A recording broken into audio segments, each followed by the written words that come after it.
Oh, what a wonderful, wonderful sharing. We forgot to do the raffle.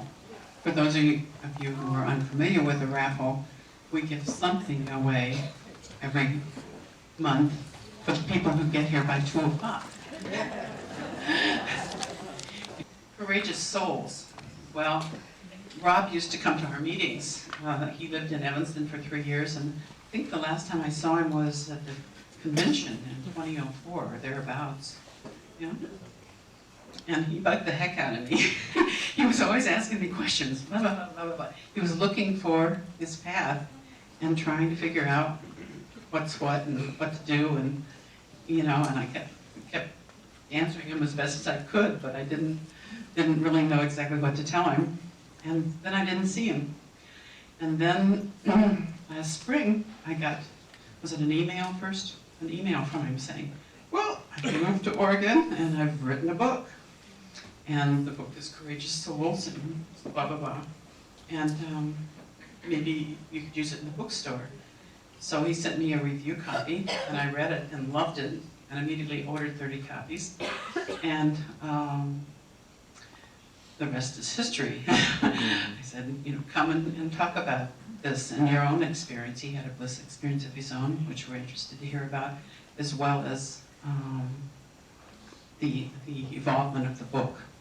The book utilizes 4 intuitives, Corby, Stacy, Deb, and Glenna. And I had sessions with 2 of them, Corby and Stacy, right off of this last summer. And I'm having a session with Deb next week. Deb was listed to be here today and also at a workshop he's giving tomorrow, but she will not be in attendance today, I'm sorry to report, due to something. But she is a near-death experiencer, and she will be our guest speaker in January and talk about her own near-death experience as well as her involvement with Courageous Souls and how that was from her point of view. So I spoke with her. She seems like a really wonderful person.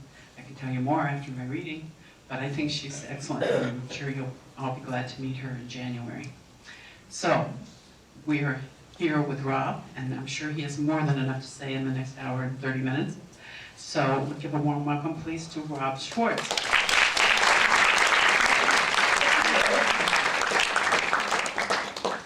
Good afternoon. Can everyone hear me? Last row. My name is Rob Schwartz, as Diane said, and I wrote a book called Courageous Souls, Do We Plan Our Life Challenges Before Birth?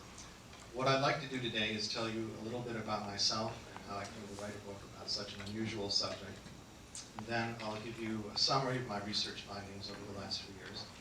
Then we'll look at one of the stories in the book so you can see pre-birth planning in action. Then I'll make a few concluding remarks, and then we'll have time for a question and answer at the end.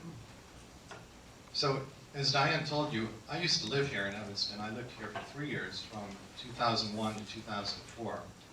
And I used to come to the meetings here. They weren't originally here, they were over at the community church, and I moved over here.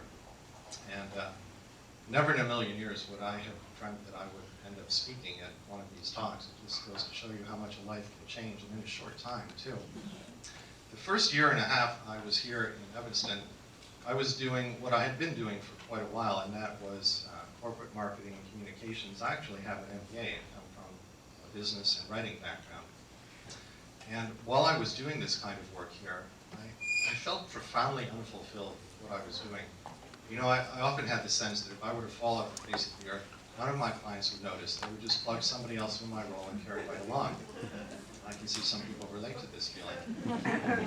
So I did a lot of things to try to figure out what my higher purpose and my higher calling was. Very conventional sorts of things. I'm career counselors, and I took that Myers-Briggs inventory, and I talked to all my friends and family, and I said, what do you think I should be doing with my life? And they either said they didn't know, or they would tell me to do whatever they were doing. And none of that was very helpful. So in this search for greater meaning, finally one day, and I can tell you exactly when this happened, it was May 7th of 2003. And again, I was here in Evanston, and I decided to do something that is now commonplace in my life, but at that time, I had never done this. And that was, I had a session with a psychic medium. So in this session with the medium, she introduces me to the concept of spirit guides, highly evolved, non-physical consciousnesses with whom we plan our lives and who then guide us through those lives after we incarnate. And through the medium, I was actually able to talk with my guides.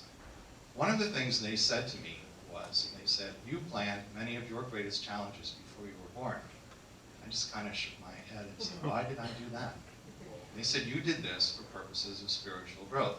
So we went on and we talked a little bit about what some of my challenges have been and why I had wanted before birth to have these experiences.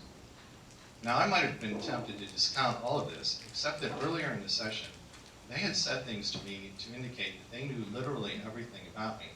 And when I say that they knew everything about me, I mean not only the things that I had done in my life, I mean things that I had thought and felt, private feelings, private thoughts that I had never shared with anyone. I'll give you an example.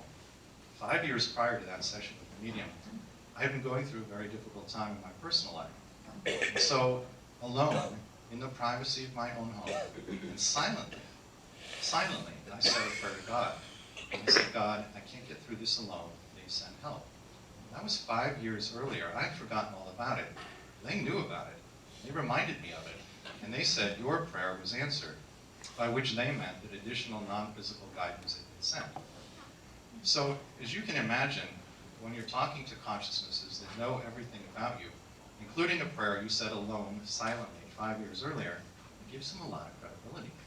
So when they started talking about this idea of pre-birth planning, I was listening and rapt attention.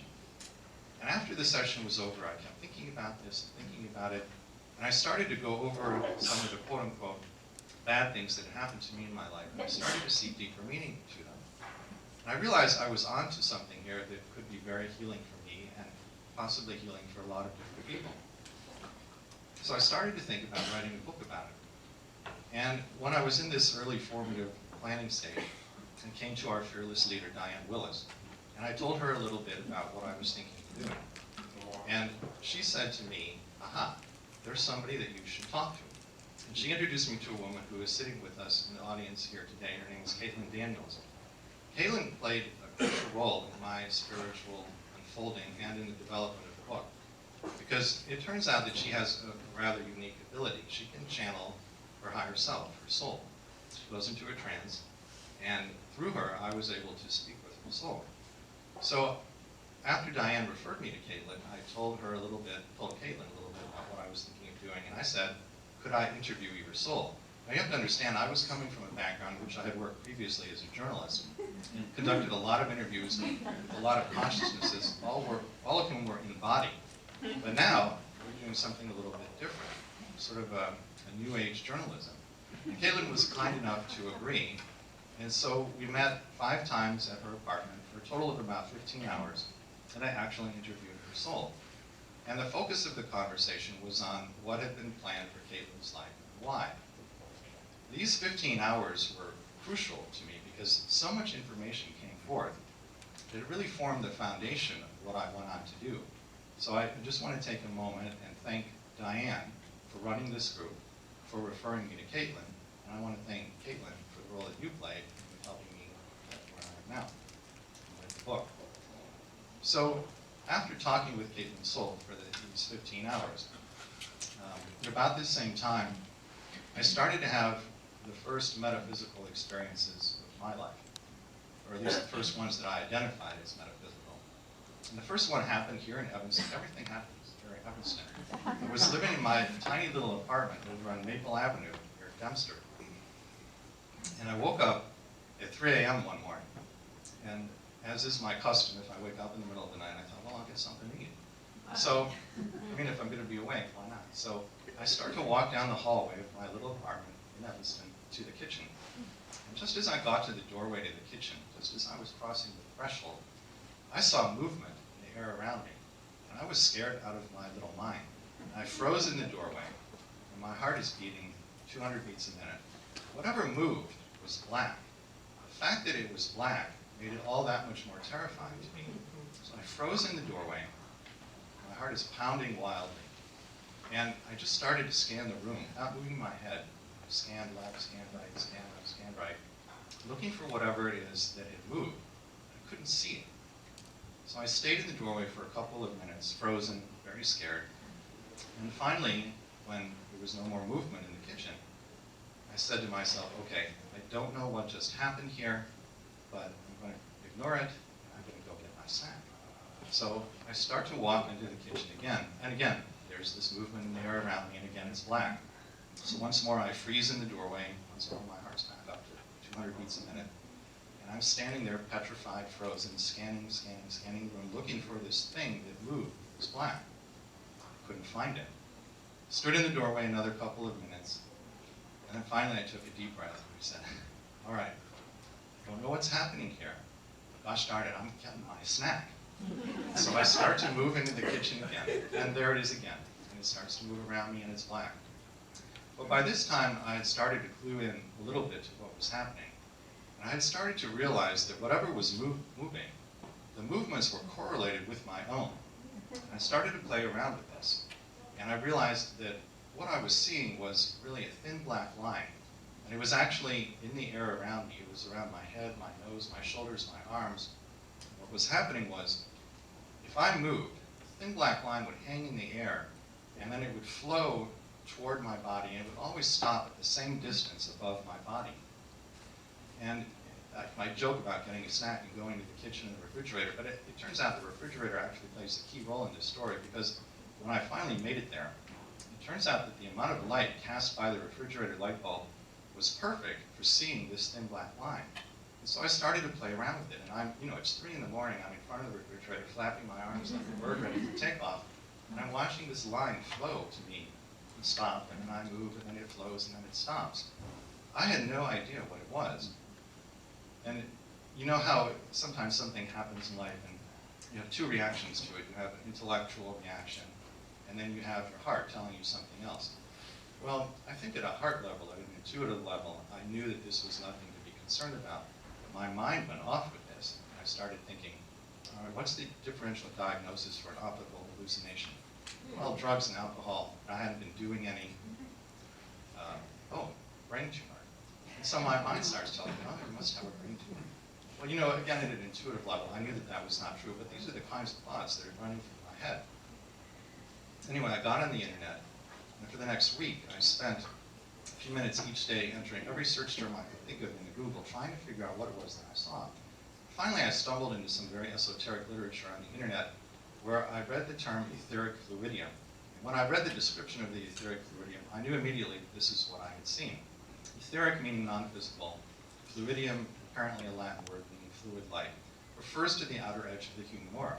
That's what I saw, and it was flowing and stopping at the same distance above my body. So this was the first metaphysical experience that I really had. Now, why do I share this with you, and what does it mean? Well, I share this story just because it was part of my awakening. It was the first thing that happened to me that said to me, there's more out there than you have previously considered.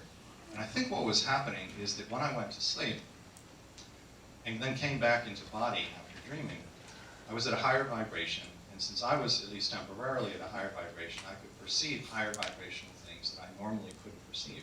And so for a limited period of time, after waking up in the middle of the night, I could see the outer edge of my own aura. That was the first thing that happened. Shortly after that, I had an experience that was much more profound, and that in many ways served as the foundation for the book I went on to write. And again, of course, it happened here in Evanston. I'm in my apartment on Maple Avenue. It's the middle of the afternoon. I'm working on some incredibly boring corporate writing assignment. I thought I'll just take a break and I'll go for a walk. I'm walking down the sidewalk here in Evanston, and suddenly I was overcome with this feeling of overwhelming unconditional love for every person I saw. And I remember this so clearly because the first person I saw was a cab driver sitting behind the wheel of his cab waiting for a fare. And I felt this incredible love for him. And then I saw a barber cutting hair behind the window of his barber shop. And I felt that same overwhelming love for him. And then I saw a young woman, a young mother, pushing an infant in his stroller down the sidewalk. And I felt that same love for her. Every single person I looked at, I felt this overwhelming, unconditional love for them. It lasted about an hour. Nothing quite like that has happened since. But it doesn't need to, because although I had never had an experience like that before, I understood immediately and intuitively what was happening. And that is that I was in some form of enhanced communion with my own soul. And I got the message. My soul was saying to me, this love is who you really are.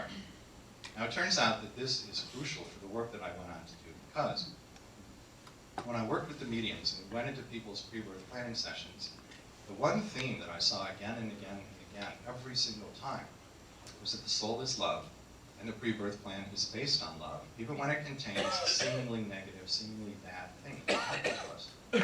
Had I not had this experience walking down the sidewalk here in Evanston, I would have still obtained the same results in my research.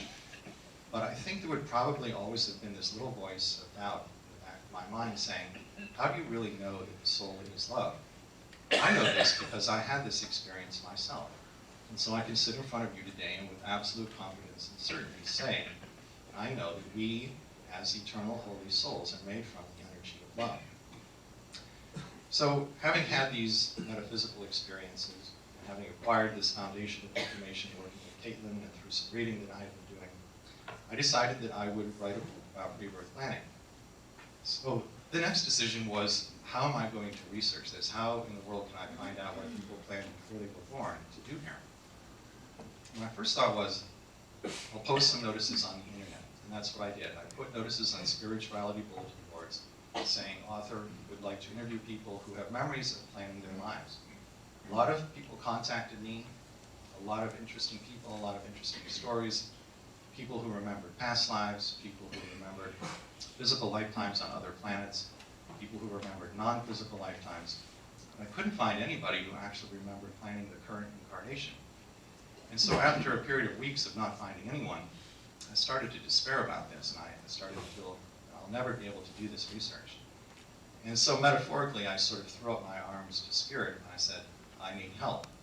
And within a very short time of saying this, 4 mediums and channels showed up who, not coincidentally, had the exact collection of skills I needed in order to do this research. So perhaps the most unique ability is one of the mediums has the ability to actually see and hear the conversations we have with one another before we're born. And working with her, we were able to actually go into people's pre-birth planning sessions, hear them talking to each other, and hear them talking about the challenges they were planning to experience.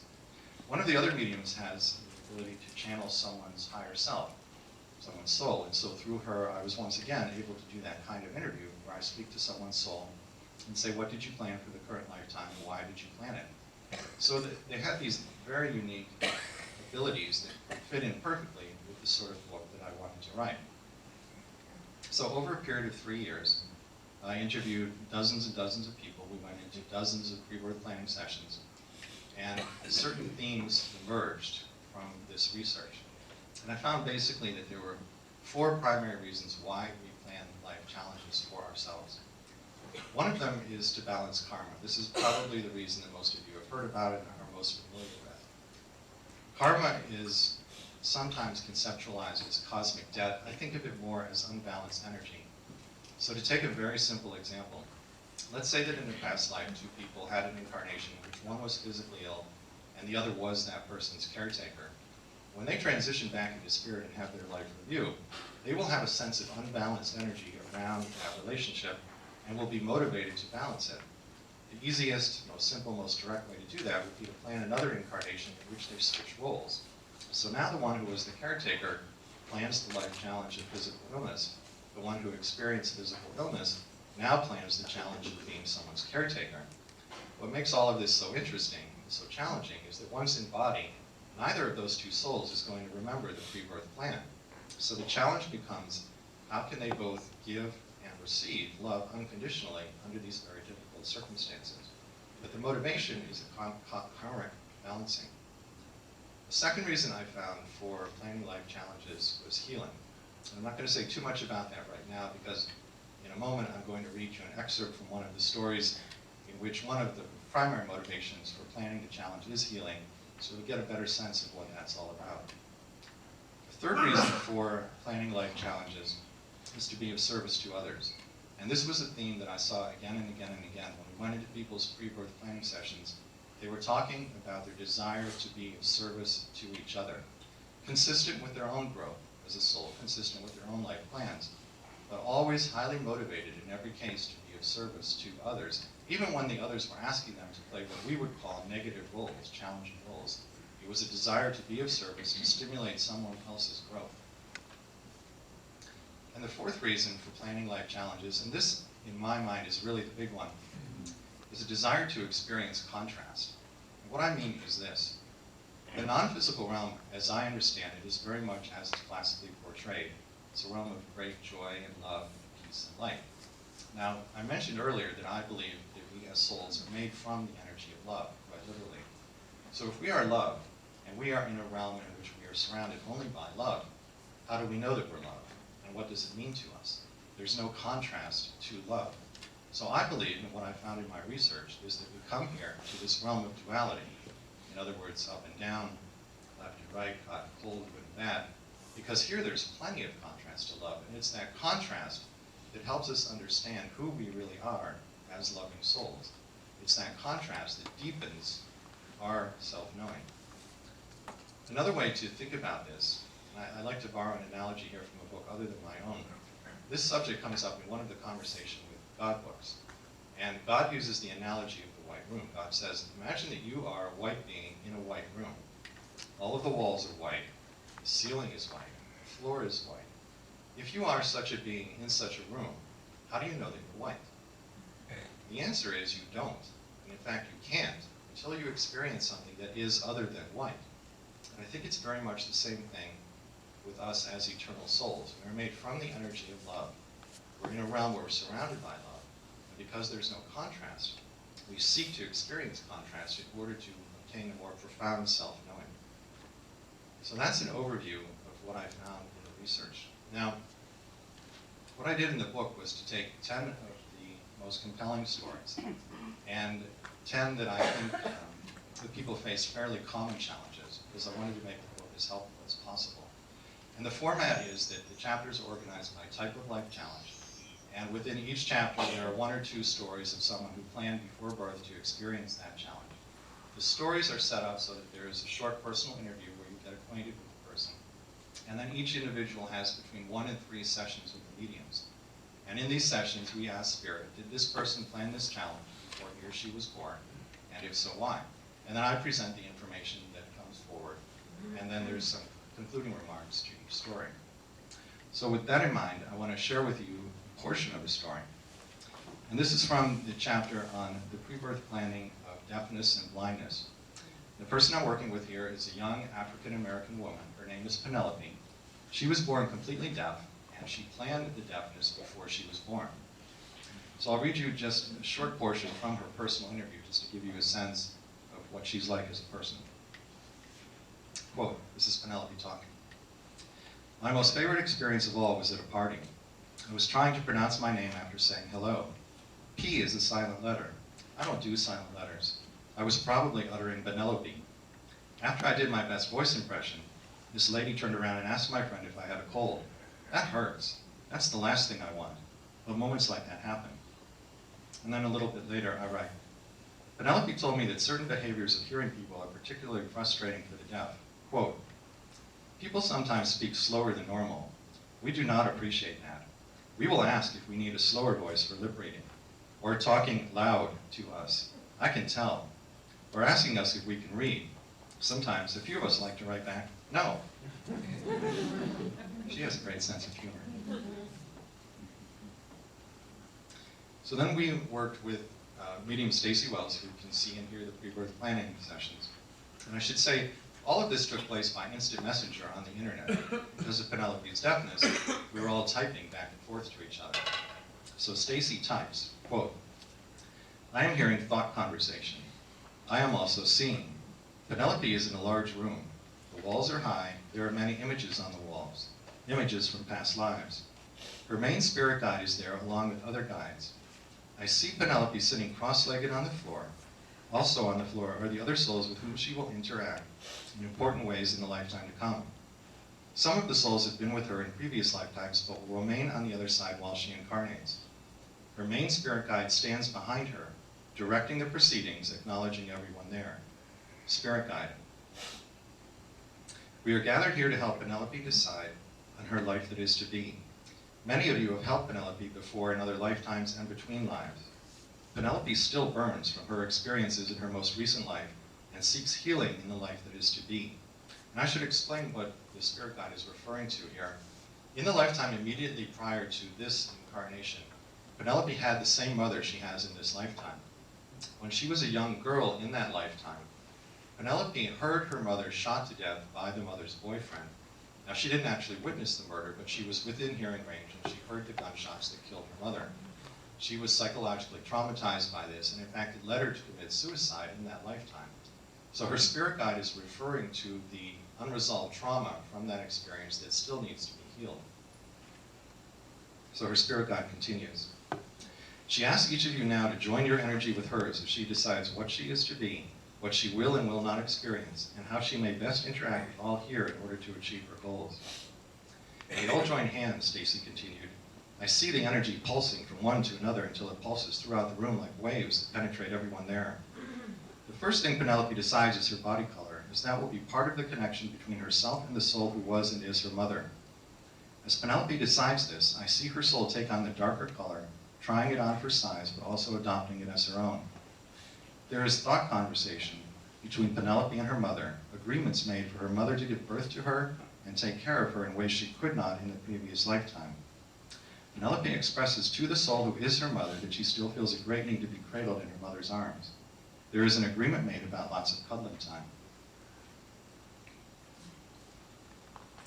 But then the memories of what she witnessed in the previous lifetime spring to her mind, and Penelope asks, please don't let that happen again.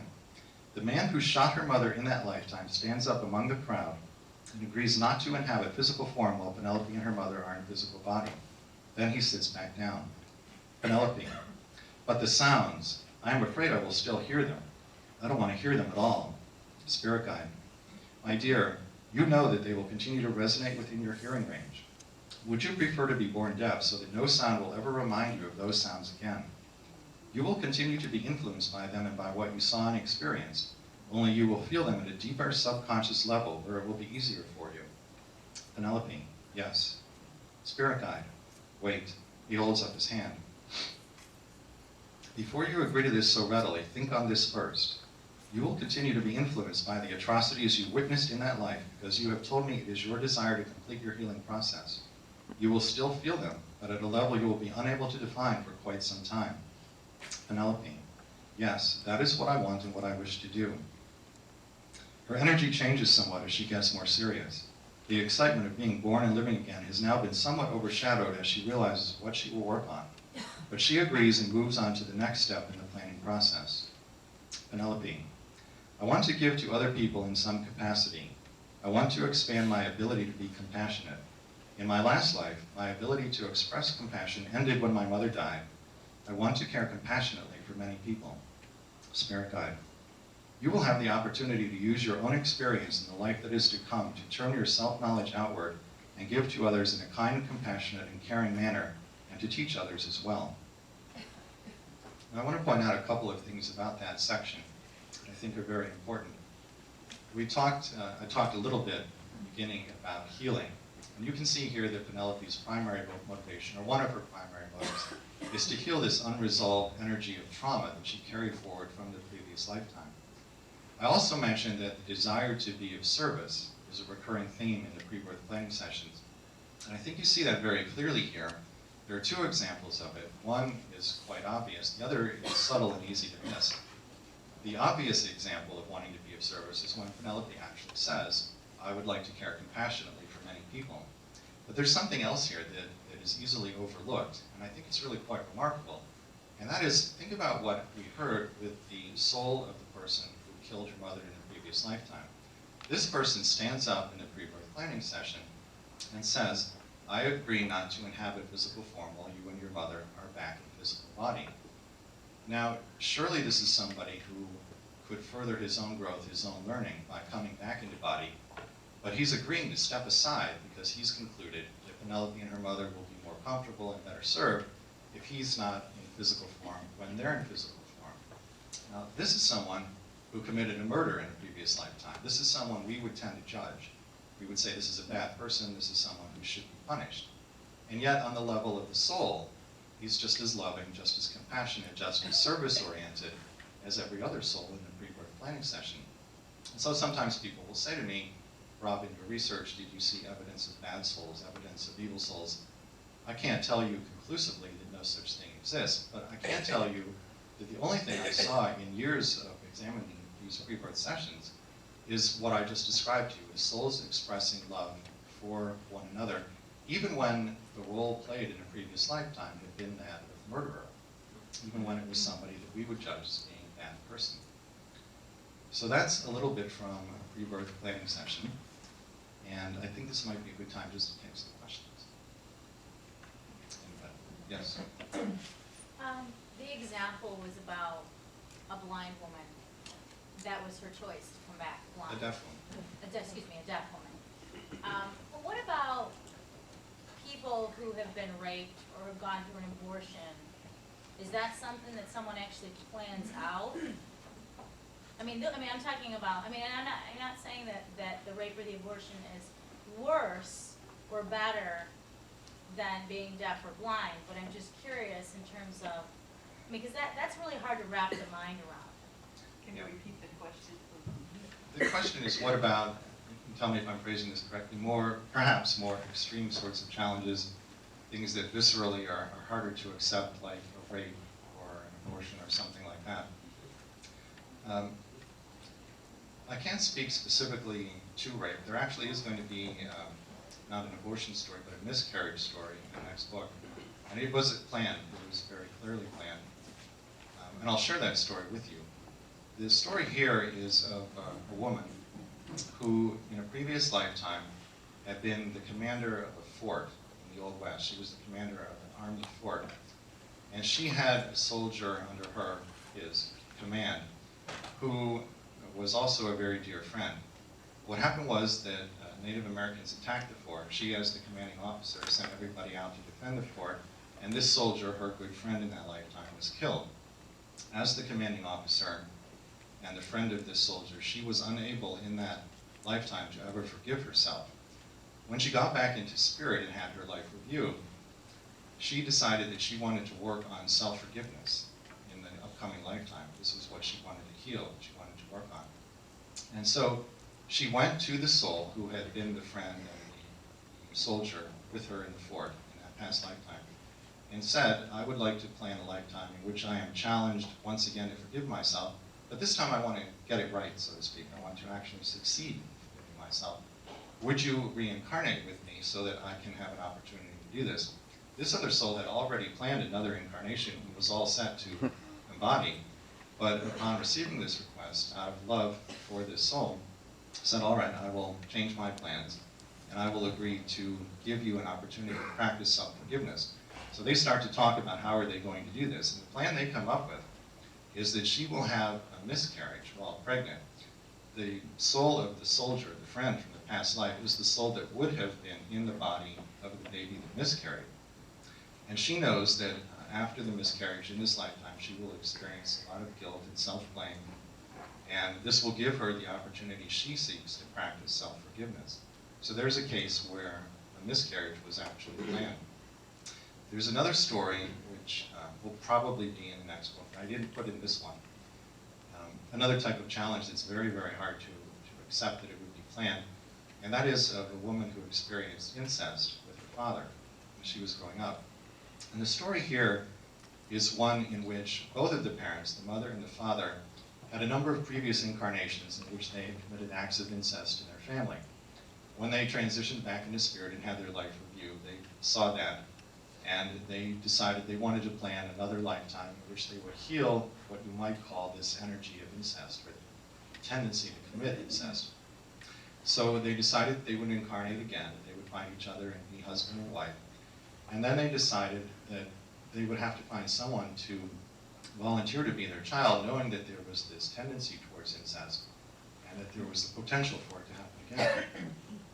So they went to the soul of the person who I interviewed and said to her, would you agree to be our child, our daughter, in the upcoming lifetime, knowing that we have in past lives committed incest, knowing that we are attempting to heal this energy? Would you give us a chance to do this? And out of her love for them, she said, yes, I will be your child, I will accept this risk, and if the incest happens again, I will use it to foster my own growth. Now, the important thing to understand here is that nobody wanted this to happen. So people say, did they plan the incest? Well, it was planned in the sense that the potential for it was always known, but it was not planned in the sense that they wanted it to happen. In fact, they didn't want it to happen. Nobody wanted it to happen. As it turns out, the father was not able to overcome this tendency. The incest occurred again. We were told by Spirit that the daughter had a pre-birth agreement with the mother to actually protect her from the father in case he couldn't control himself. The mother didn't do that. She broke that pre-birth agreement. And we talked with both of them back in Spirit, and they were very remorseful. They felt that they had not accomplished what they set out to accomplish in this lifetime. They said that they would plan another incarnation in which they were going to try to heal this energy once more. The woman who experienced the incest has, in fact, utilized it for her own growth. She's what I would call a light worker, somebody who's very committed to helping others, very committed to her own spiritual path. So here you have another example of a life challenge that it's very, very difficult to understand that anybody would want to participate in this. But again, they didn't actually want it to happen. They were all hoping that it wouldn't. Does that answer your question? Yeah, I just, and that's a perfect example, like even that example. It's really hard to wrap your mind. I mean, there might be some people here that may have experienced things like, why? Why would I pick something like that? Like, those are the things that, when I was reading your book, that really got me. Is like, why would someone want to pick to be an alcoholic? Or why would you, some things I could understand picking, but some things I really had a hard time with it. So that was just something I really wanted to get. Certain challenges, it's much more difficult to understand why anybody would choose to experience them than other types of challenges. Let me say a couple things to you about this. One is that from the soul perspective, you understand as a soul that nothing that happens here permanently harms you. So that makes it look very, very different. Now, that may be of very little comfort to people when they're in the middle of great challenges here. But at a soul level, you know that you're not permanently damaged by anything that happens here. The other thing I would say is that from a soul level perspective, a lifetime in body is very, very brief. It's as brief as a clap of thunder. It's here and then it's gone. If you're suffering while you're in body, it doesn't seem so short. But from the perspective of your soul, it's very, very brief. And yet, the wisdom that comes out of it is literally eternal. It becomes part of the soul for all eternity. Sure. So from that perspective, it looks a little bit different. Good point. Other questions? Thank you. You're welcome. Yes. I was wondering if you could say who was the first medium you went to in 2003? The question is, who was the medium I worked with personally in 2003? She's not local. Her name is Laura Scott, and she's very, very good, and you can probably find her on the internet. Other questions? Yes? If you've led a real boring life, can you pick out another place to live, like a different country or a different galaxy, or go someplace else? The question is, if you've led a very boring life, can you pick out another planet or another galaxy to go to in search of excitement? Yeah. Yeah. You can. As I understand it, the possibilities are pretty much endless. I talked with one woman who shared with me, she had memories of an incarnation of what she referred to as the blue planet. It was blue because it was all water. And she was some sort of aquatic animal when she was incarnate on the blue planet. So that's one example of an infinite number of things that you can choose from. I asked for myself, I said, how many lifetimes have I had? And the answer was countless. And I said, how many physical? Countless. How many non-physical? Countless. I don't remember where all of them were, but I would imagine we've all had many, many lifetimes, physical, non-physical, on Earth and elsewhere. Yeah, go ahead. I don't know if you're a devotee of Sylvia Brown, but she says we have 5 lifetimes, and that the 5th one is the finished one. We don't come back anymore. Sylvia Brown says we don't come back after 5 lifetimes. No, as far as I understand. I think very highly of her, but that directly contradicts my understanding. As I recall, it was in a given lifetime, when we come in with the blueprint, we have 5 possible exits for that lifetime. And the 5th one is it. So now we're talking about exit points. Yes. Okay, that's very different. You heard something 5 different. lives. Okay, Five and she lifetimes. said something different, okay. Then she says we're complete, we've done it all. Well, exit points is a different subject No, no, matter. not an exit, Okay. it's 5 lifetimes, 5 reincarnations. That would contradict what I've been told.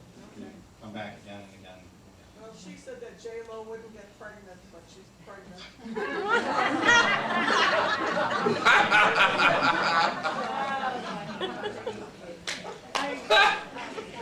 Are you given glimpses through dreams of either previous lives and then your purpose for being here?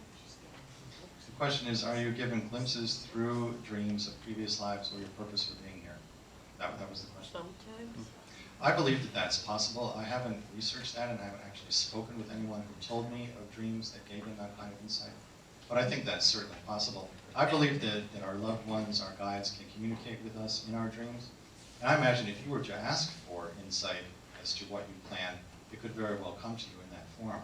I'll share with you something related to that. When I first started what I refer to as my spiritual awakening here in Evanston, and all of those things that I told you about earlier were happening, I had experimented a little bit with something like that before I went to bed at night, again in that little apartment on Maple Avenue where all this happened. I experimented with saying out loud, not to my guides, but to my soul, I would say to my higher self, I have a question. I would present the question, and I would say, I would like to receive something in a dream tonight that will answer this question. And I would also like to be able to remember it. It was frequently my dreams. And invariably, something would show up that would address the question. I would remember it. So I think you can do things like that. Yes. I have found that through my life I've just known things, and do you think that's just, is it possible that that is from a previous life? For example, just something like watching Jeopardy and I don't know why I know certain answers. Or having a love for foreign languages and being able to speak them so well. Would you say that's kind of an insight into a past life, possibly? I think that's very possible. Diane was sharing with me earlier something similar to what you were talking about, an ability that she has for meditation. And apparently there's a past incarnation there that was spent meditating. A lifetime was devoted to meditation. I hope it's all right for me to share that. So I think that kind of thing, you know, we accumulate skills, talents from previous lifetimes. We carry them forward. And frequently in the pre-birth planning, we take those skills and talents and we plan ways to utilize them in service to others. And so I would say yes, that could definitely be the case. Yes. The soul is in a beautiful place. I'd like to know what is the original discomfort of that soul to do anything about that other than just enjoy the place they are. What rises up within that soul that makes them dissatisfied with remaining in this beautiful place where they are? The question is, what sort of dissatisfaction arises within a soul, which is in a realm of bliss, joy, to make them dissatisfied and want to leave that place? I would answer that question by saying to you that your soul never leaves that place. And in fact, none of us have actually left it either. You know, what we perceive is separation, but separation is an illusion. We appear to have left our heaven, our eternal home, but we actually haven't. You know, the 5 senses are set up to perceive a very, very small slice of what's actually out there. It's set up so that we focus our attention on duality, on the physical realm, because otherwise we could be so distracted by other things that we wouldn't be learning and growing in the ways that we had planned. But to say that the soul has left that place or that we have left it, I think that's actually not accurate. I think we're there. We simply don't perceive it, or most of us don't perceive it. Yes. The collective consciousness you hear about and sometimes you feel it, is would a whole group of people or souls decide to come back at the same time? Would a whole group of souls decide to come back at the same time in order to affect the collective consciousness? Or that,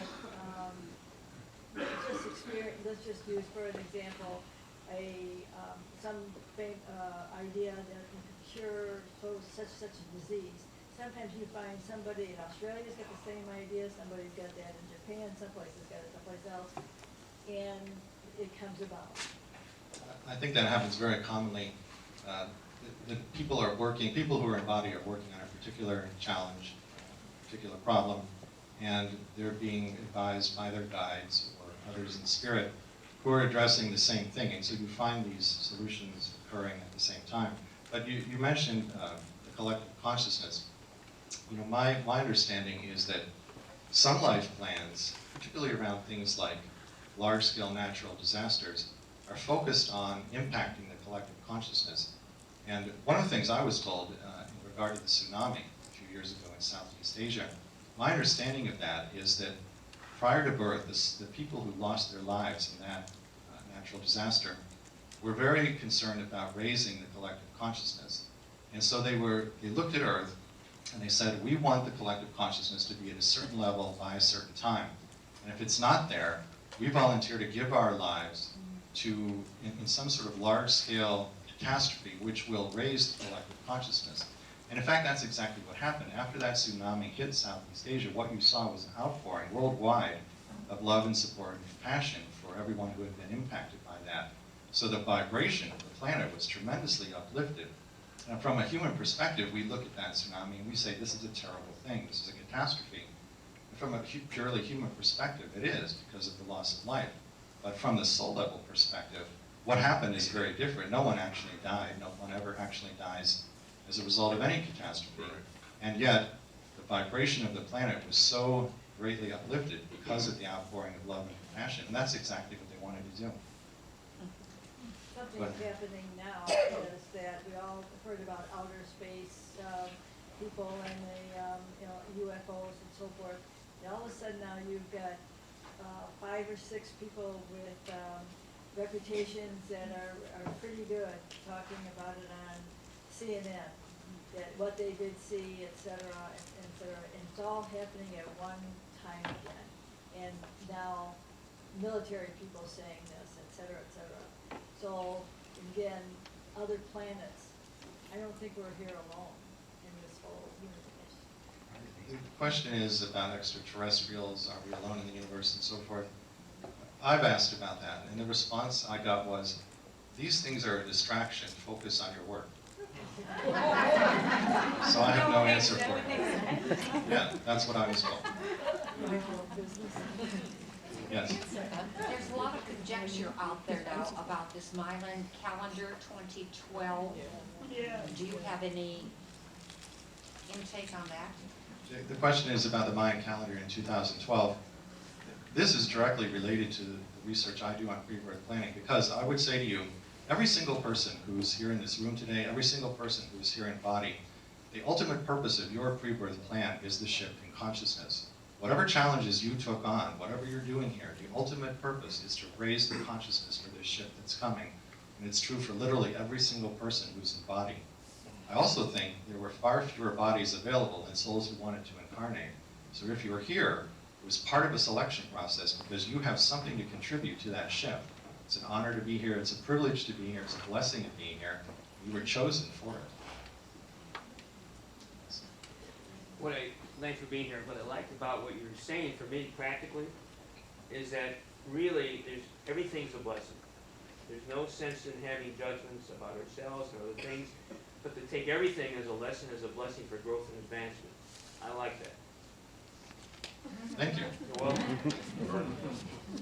As we're talking about satisfactory of thought, what I need to know, what's next?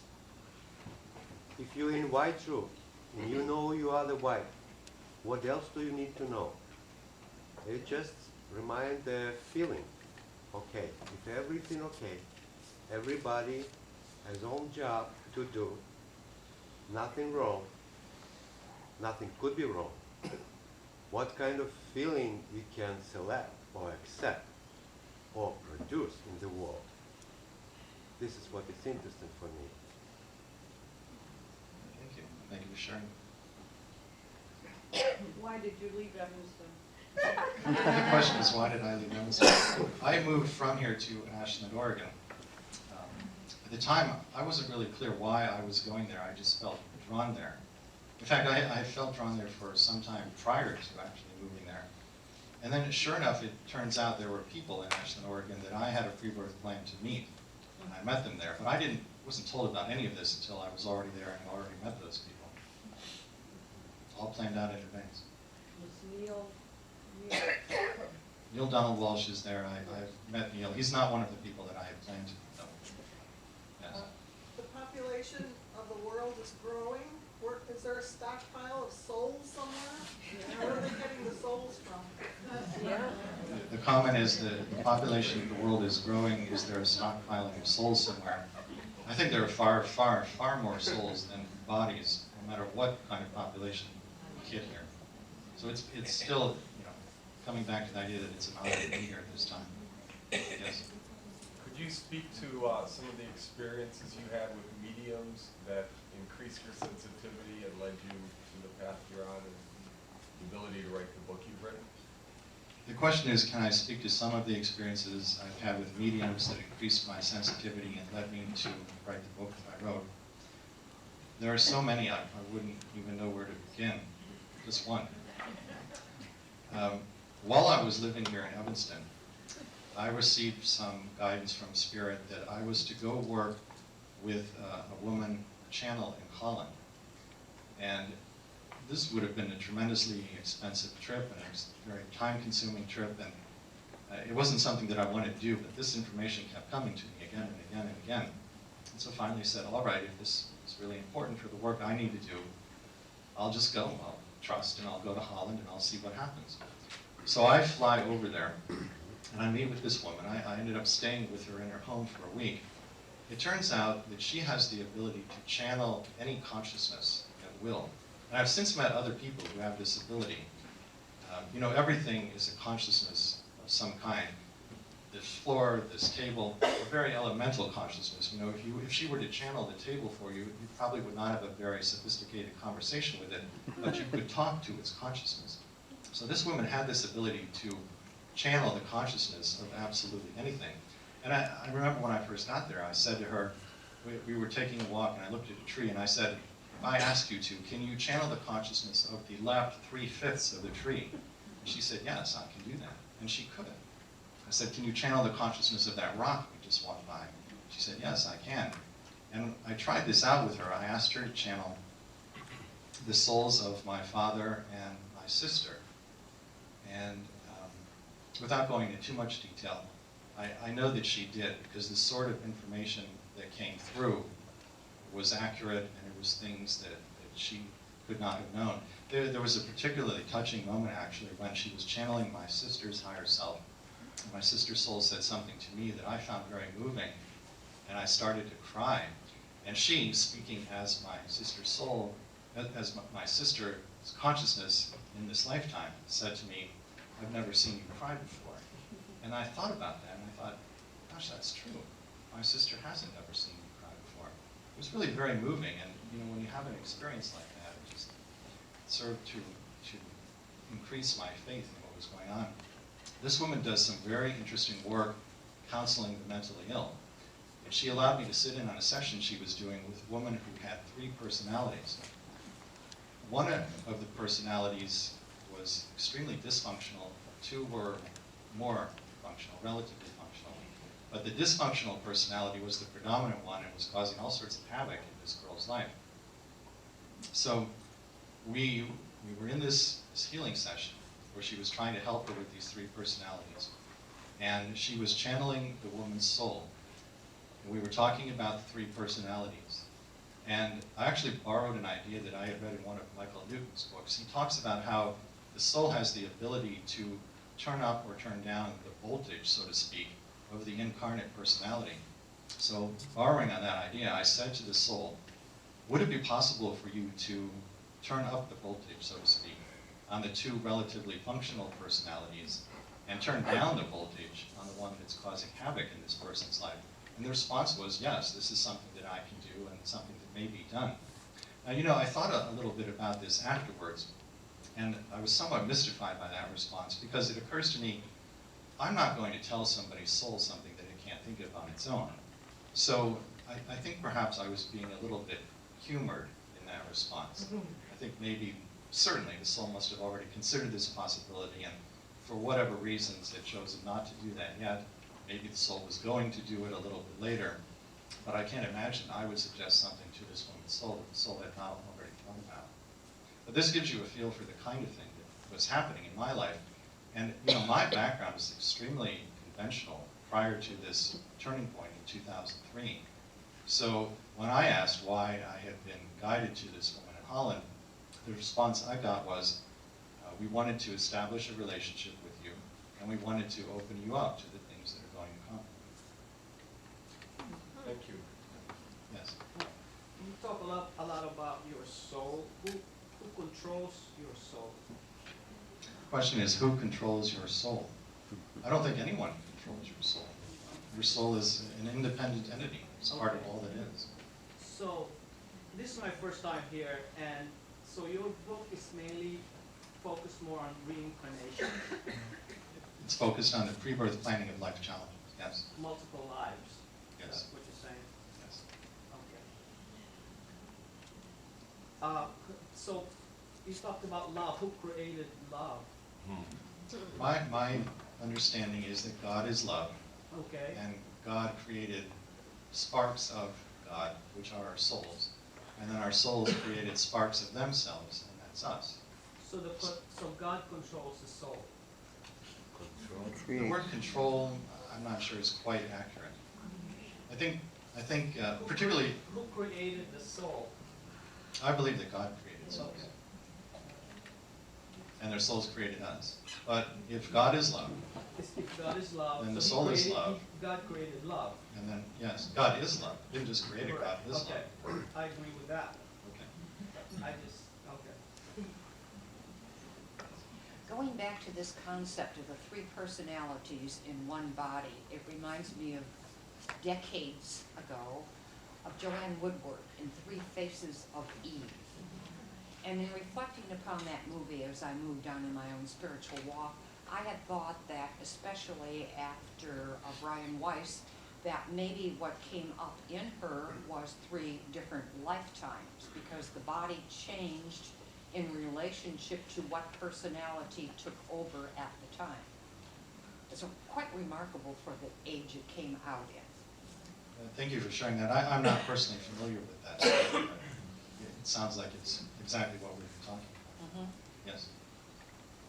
When you talk about the consciousness of the fables or matter like that, do they have souls? Or, I mean, what were the thoughts? I'm kind of curious about that comment about the woman from Holland that was given channel. We didn't really spend that much time talking to a tree or a rock or anything like that, so I can't really tell you what thoughts were like. But she just conveyed to me that she was able to do this. Does the tree have a soul? I wouldn't put it that way. I think the tree has a consciousness. I don't know that I would actually call it a soul, though. Yes. What is the name of your next book and when is it coming out? What is the name of the next book and when is it coming out? Courageous Souls 2, I suppose. It will probably be out in 2009, I would think. Yes. Pardon. I wonder, when you were a young child, you had many different mental problems with 4 or 5 different mental problems in one person. Is it possible that these mental problems that I was told once by a psychic that this person probably had 3 souls when they were born, and that he needed to be rid of the soul. Have you ever heard of such a thing? What I've heard of that it sounds like you're talking about is something called a braid. A braid is when you have the energy of more than one soul in one physical body. The term braid is used because the energies are intertwined. They're intermeshed so effectively, so thoroughly, so completely, that it doesn't generally result in the kind of mental illness that you're talking about. It's one solid, coherent personality. And there are different reasons why this is done. I can think of one story I came across where a soul was planning another incarnation very similar to a number of previous incarnations. And the soul had a concern that once in body, because it had attempted to do this kind of thing, live this sort of life many, many times before, that there would be a lack of enthusiasm on the part of the incarnate personality. So another soul came into the picture who had never had a lifetime like the one that was being planned, and they decided to do a braid. And the function served by the energy from the second soul was to inject enthusiasm into this personality, because that soul had never experienced a life like the one that was being planned. Well, I had worked with Greta Lawrence on the phone from Miami, and she used me as a channel, and it was like 2 or 3 hours to help this child. And I don't know, I've never had experienced that before, and it was an amazing experience. And supposedly we were communicating with 3 souls, and I really didn't know, was I being suckered in, or was this real? All I know is when the 3rd soul that I was supposedly came within me, I had never felt so vile in my life. And when we were able to get rid of it and tell where it needed to go to be loved and taken care of, it left, but I was totally drained for hours after that. And I really don't know, was this a possibility, or what did I experience? The sort of thing that you're describing sounds more like an attachment of some kind. And this is outside my area of expertise. The only story I came across similar to this in my research, there was a man I interviewed who, a number of years before I spoke with him, had problems with drug abuse and alcoholism, which apparently had weakened his auric field and allowed some kind of less than noble consciousness to enter. But this is not something that he had planned with that consciousness prior to birth. It was the result of free will decisions he made here, in which the alcohol and the drugs damaged his auric field. The whole topic of mental illness is one that I wanted to explore from the very beginning of this research. And for those of you who have read the book, you know that there is no chapter on mental illness. The reason for that is that every time I asked about it, I got the same response. And I was told mental illness results from the lack of love. It's not something that was planned as a primary challenge. It results from lack of love while living out other sorts of life challenges that have been planned. So it wasn't a desired result on the part of the soul. And I was guided very strongly not to try to write a chapter about this. Thank you. Yes. Are you referring to lack of love of self or lack of love for others? I mean, how is love? I think it could be either lack of love for self or lack of love from others. Thank you. Yes. There's so many people that are talking about the world and the fork in the road that we are in the next couple of years. And do you have a clearer idea of what's going to happen or what you've taken on in the next couple of years? The question is what's going to happen in the next few years. I ask this question all the time. And I have to be honest with you, I generally get a different answer every time I ask the question. When I was living here in Evanston, I worked with a channel who lives here in Chicago and got together with her once every couple of months for about a year or so. Every time we met, I would ask, when is the big shift coming? And the timing was different every time I asked the question. It's 2012, then it's 2009, then it's 2016. And I would say, well, why does the timing keep changing? And they would say, it depends on the level of the collective consciousness. Now, as to what's going to happen, I get a different answer every time I ask that question as well. The source that I consider to be most trustworthy and most reliable has told me that what will happen is there will be multiple Earths. And people will go to the one that is most compatible with their vibration. Now this contradicts what a lot of other people are saying, that there will be 2 Earths. One will continue to be 3rd dimensional, and the other will be 5th dimensional, or whatever term you want to use. But what this source has told me is that there will be multiple Earths. Within, do those multiple Earths exist on this one Earth? In other words, one person will experience their reality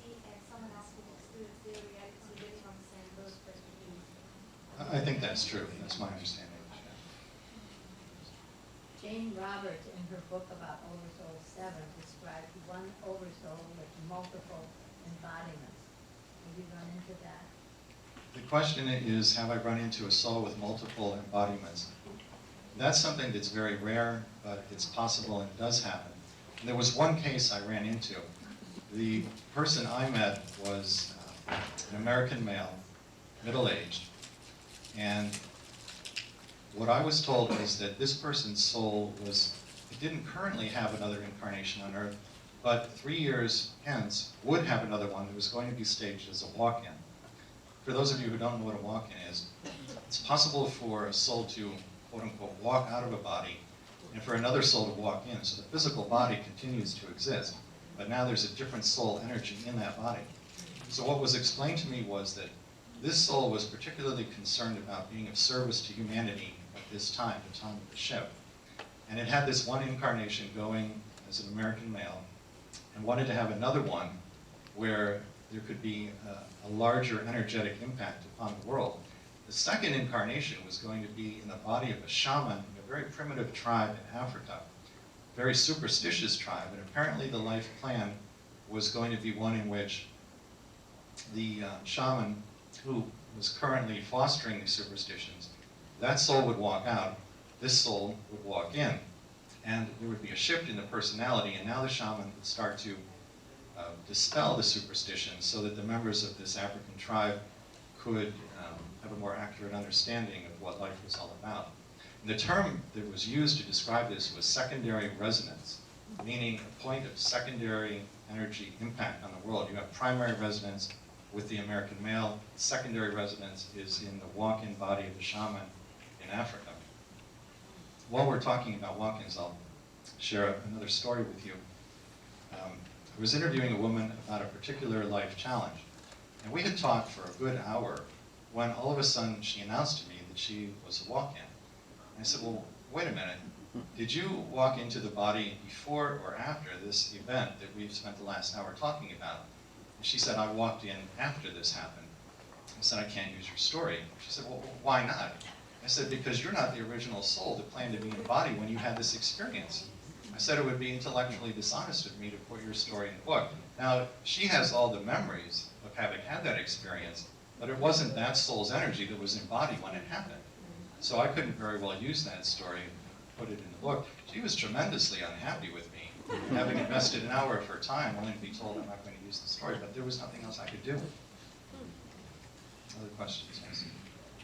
Why is there a need for people to incarnate in the physical realm in order to have a challenge from which they'll learn a lesson versus already being in a higher realm, which is much more advanced? Why couldn't they learn in the higher realm without the pain and the suffering and gain the wisdom?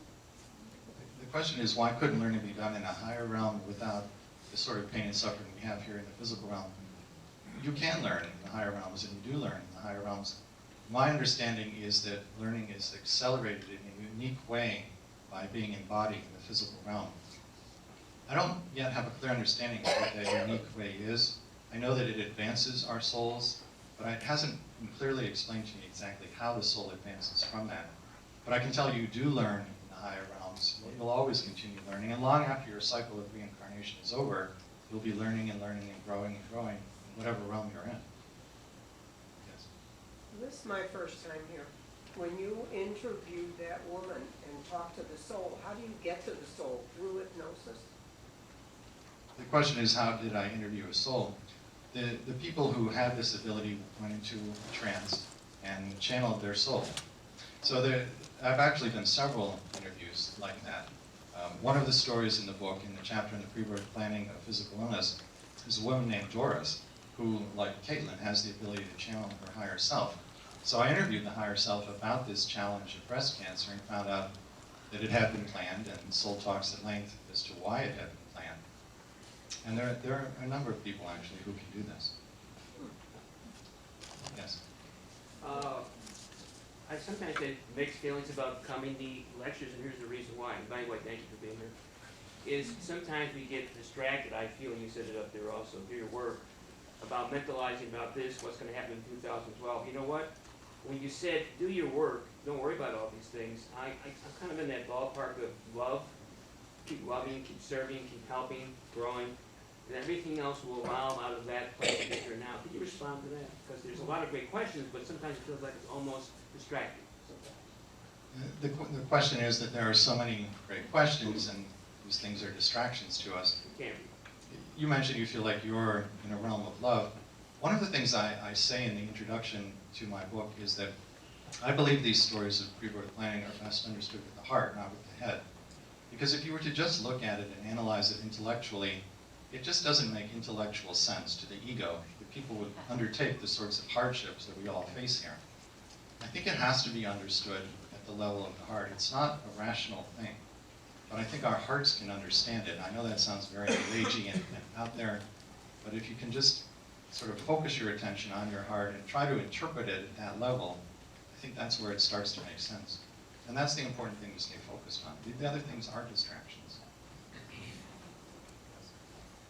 This woman who was a walk-in, did she know that she was a walk-in, or did she learn of that when she had her session? She knew that she was a walk-in long before she ever met me. And I wish she had told me that at the beginning of the interview, but she didn't.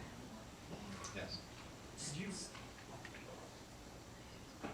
Could you comment on your awareness of soul families, soulmates, and twin flames from your experience? The question is soul families, soulmates, twin flames. My experience is really more in the area of soul groups. That is, a collection of souls who are at more or less the same evolutionary stage and who reincarnate with each other again and again and again, playing all sorts of different roles for each other. That's what I see when I go into these pre-birth planning sessions. And the roles that we play for each other, it's everything under the sun. You know, the people, the other souls in your soul group, you would have been mother and father, son and daughter, sister and brother, friend and mortal enemy, murderer and the one who was murdered. We play all these different roles for the other members of our soul group. And an important thing I'd point out about that is that from the perspective of their soul, all of these roles are viewed with complete neutrality. We, the incarnate personality, judge. We say one role is good, one role is bad, one person is good, one person is bad. The soul doesn't look at it like that. The soul looks at everything as learning and growth, and with complete neutrality, there's no judgment around it the way that we put on it. Yes? As you talk about the physical disability or anything, what we think we are, because we don't have enough love or love energy, is everything love, God? Because we think we are separate from that, then we experiencing this lack of that, and we proving it through the disability, through anything, through illnesses. But if we accept it's no lack, it's no limits, it's God. You are son of God. God is everything. You are everything. You are one with it. Then this energy will come through you. There's no story, big one, small one, age, time, none. Just clear energy, experiencing the life what it is. There's no story. There's no time. I think this is a healing. Could be. What you just described is what I refer to as a shift from personality body consciousness to soul consciousness. And it's one of the main reasons I decided to write this book. You know, you asked about physical disability. One of the stories in the book is a man, Jason Thurston, who's in his 30s. He lives in New York. And a couple of years ago, Jason, who at that time was married and has a couple of sons, his family was having a barbecue, a summer barbecue in their backyard. Jason dove into his swimming pool, hit his head on the bottom, and when he woke up, he was a quadriplegic in the hospital. Now, when I think about Jason's story, it seems to me that there are sort of two primary paths that he can take in life. If he goes on and views himself only as his physical body, and if he believes that at the end of this lifetime he ceases to exist, then he's looking at years of abject suffering and abject despair, followed by non-existence. If he shifts from personality and body consciousness to soul level consciousness, and he believes that rather than being the body, he is the soul who temporarily inhabits the body, that's a profound shift for anyone to make, particularly somebody in that situation. That's got to tremendously lift the amount of despair that he's experiencing. And I think he's very much in the process of making that kind of a shift in self-identity. That's one of the primary reasons I wrote this book. Because I think the things that happen to us in life that seem to be so bad, and that cause so much suffering, it seems that bad because we're so over-identified with our personalities and with our bodies. But the body is very temporary, and actually the personality is very temporary. The things that we consider to be our limitations and our faults, just part of this lifetime. And when we return to spirit, we are the soul. And we're running out of time, so this is actually a good place for me to conclude. Sorry. I'm a Christian, and does Jesus Christ has any role on this? The question is, what role does Jesus Christ have in this? The research that I do is really independent of religion. So, Okay, so you don't believe that Jesus Christ is the Son of God? I never touched that. That's all I want to know. Can the soul, if they make this plan, can they in the process of their incarnation alter it or change it? That's a great question. The question is, can the pre-birth plan be changed? My understanding that it is frequently changed. It depends on how the incarnate personality is doing. What tends to happen is that the soul wants you, the personality, to learn a particular lesson. And so you start off in life with this lesson coming to you generally in a rather mild form. And then if you don't get it, it comes back, a little more intense. And if you don't get it then, it comes back, a little more intense. And it keeps coming back more intense each time. A lot of the people that I talk to, they would say something like, my soul hit me over the head with a cosmic 2x4. And they're describing that experience of having not gotten it, not gotten it, not gotten it, and the soul pumps them with this cosmic 2x4. I saw that pattern again and again and again. But if they got it the first time or the second time or the third time, then there's a modification in the plan and the lesson doesn't keep coming back around like that. I just want to leave you with one thought, and that is this. I talked about a shift in consciousness from personality body to soul level consciousness. I think we really tend to be over-identified with our bodies, and with our personalities, and in particular with what we believe to be our faults and our limitations. And I would say to you that this is not who you really are.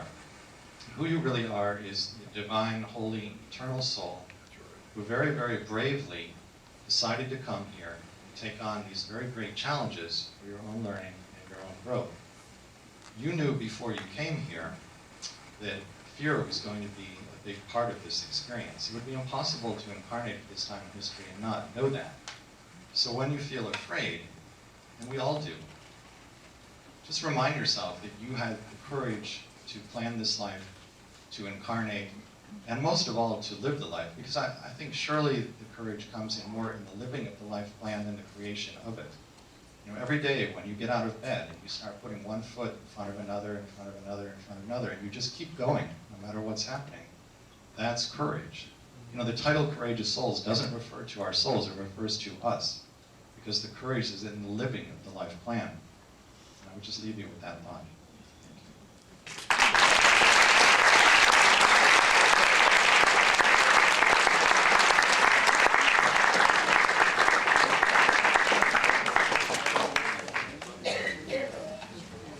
Thank you so much, Rob. It was great to have you here today.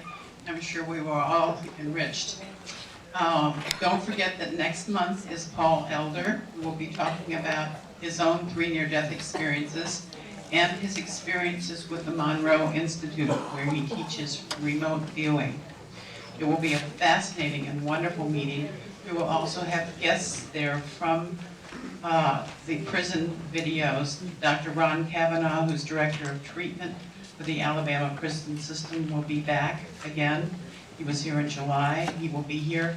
And Lucia Major, who is the former warden of the Washington State Prison, which also uses Vipassana meditation will also be here, not as part of the presentation, but they will be here and as our guests. So please join us. It'll be a really wonderful, exciting meeting. And in the meantime, go have a wonderful time. Join us at Ruby's if you can.